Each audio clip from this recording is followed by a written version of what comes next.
So yo, what's up mga kahon? So for today's video mga kahon ay meron tayong mahalagang lakad.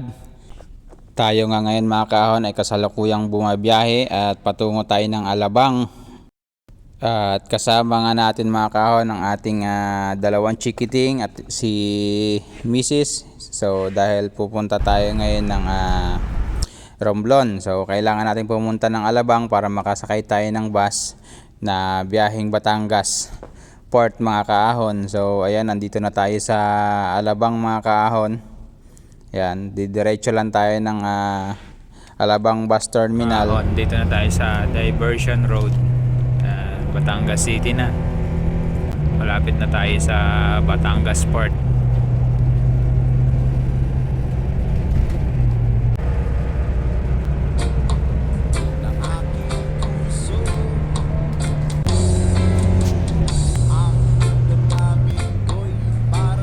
So dito na tayo sa loob mga kaahon ng Batangas Port.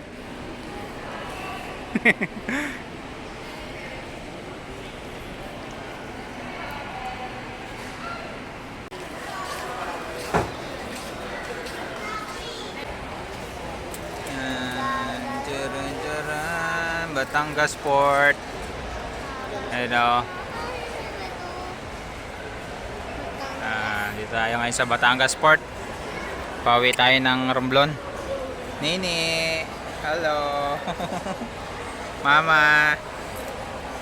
Mama.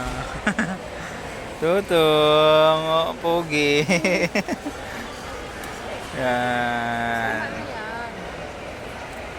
O sa mga tamang lalagyan. Huwag iwanan ang inyong gamit na nakaharang sa mga lakaran.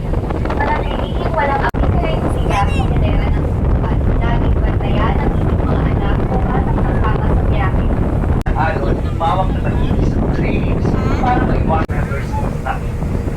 Sumunod sa lahat ng mga impormasyon at paalala na nakasulat mo, mayroon kayong pag-iinhan ng pagkain at inumin habang nasa biyahe.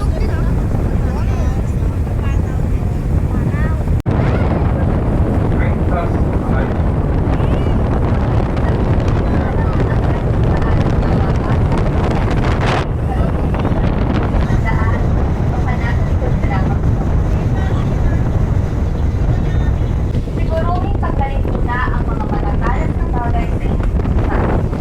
Huwag tumalon mula sa mataas